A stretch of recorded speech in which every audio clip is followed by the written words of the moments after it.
السلام علیکم، welcome back. آج میں آپ لوگوں کو پڑھاؤں گی ایک کہانی جس کا عنوان ہے نیکی کرو۔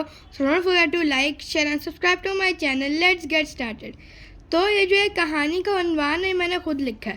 سب سے پہلے تو میں آپ لوگوں کو یہ بتا دوں کہ یہ کہانی میں نے لکھی ہے، یہ میں نے اپنے ایگزام میں لکھی تھی، لیکن وہ اتنی اچھی نہیں تھی، تو میں نے اب آپ لوگوں کے لیے ایک اچھا ورژن، اپڈیٹڈ ورژن اس کہانی کا بنایا ہے۔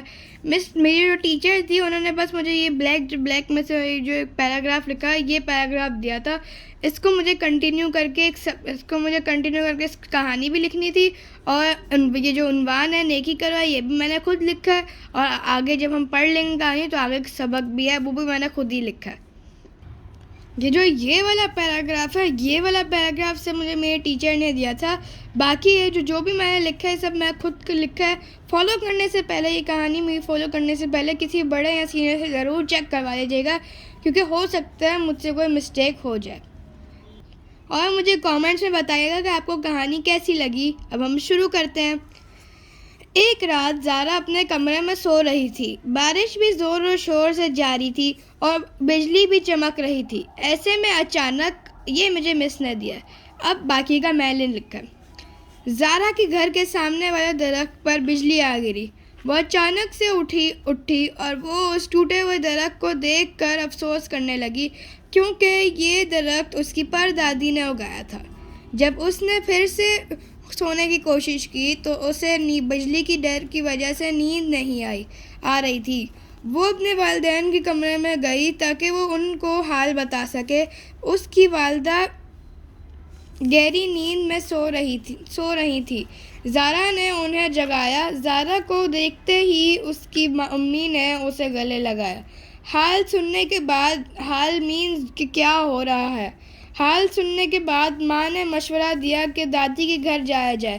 زارا نے کہا کہ والد صاحب کہاں ہیں؟ ماں نے جواب دیا کہ شاید وہ دادی کے گھر پر ہوں، آؤ ہم بھی جا کر دیکھتے ہیں۔ زارا نے بھی حامی بھر لی۔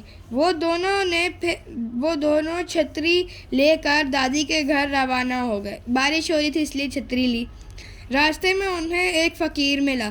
زارا کے پاس سوکھی روٹی تھی تو اس نے وہ فقیر کو دے دی۔ فقیر نے دونوں کو دعائیں دی۔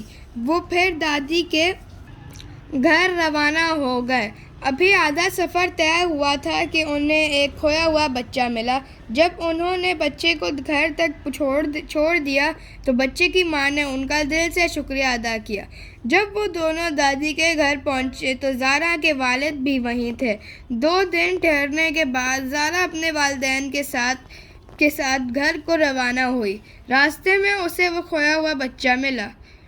اس نے زارا اور اس کی والدہ کو چاکلیٹ دی۔ وہ خوش ہوتے ہوئے چلے گئے۔ پھر انہیں فقیر ملا۔ اس نے دونوں کو خزانے سے نوازا۔ خوش ہو کر وہ پھر سے روانہ ہوئے۔ گھر پہنچتے ہی زارا کے والد نے دریافت کیا کہ یہ سب کیوں ہوا۔ جب زارا نے پورا واقعہ بتایا تو اس کے والد نے اسے پیار سے کہا کہ میں تم سے بہت خوش ہوں۔ تو یہ کہانی تھی کائنڈنیس کے بارے میں۔ اس کے اندر زارا کو جو ہے نا کہتے ہیں کائنڈنیس کی، اس نے دو لوگوں کے ساتھ اس نے کائنڈنیس کی تو اس کا ایک جو کائنڈنیس تھی اس کے پاس لوٹی، اس کو پھر سے چاکلیٹ ملی اور اس کو خزانہ ملا۔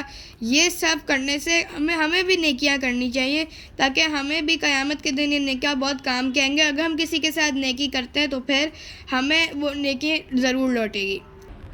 تو یہ کہانی جو تھی یہ نیکیوں سے ریلیٹڈ تھی، تو اس لیے میں نے اس کا عنوان رکھا نیکی کرو، اور اس کا سبق ہے اگر آپ کسی کے ساتھ نیکی کرتے ہیں تو وہ آپ کے پاس ضرور لوٹے گی۔ ہمیں زیادہ سے زیادہ نیکیاں کرنی چاہیے۔ یہ نیکی ہوتی ہے قیامت کے دن بھی ہماری بہت مدد کرتی ہے، تو ہمیں یہ کرنی چاہیے۔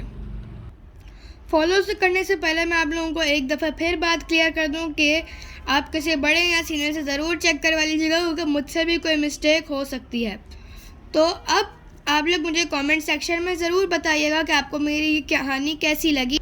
آپ مجھے کامنٹ سیکشن میں ضرور بتائیے گا کہ آپ کو یہ کہانی کیسی لگی، کیونکہ ابھی میری کوئی بھی ٹیچر نے یہ کہانی چیک نہیں کی ہے۔ یہ اپڈیٹڈ ورژن میں لکھا تھا، میرے ٹیچر نے اس کو چیک نہیں کیا، کسی بھی ٹیچر نے چیک نہیں کیا۔ تو اب انشاءاللہ ملتے ہیں آپ سے نیکسٹ ویڈیو میں، تب تک کے لیے اللہ حافظ۔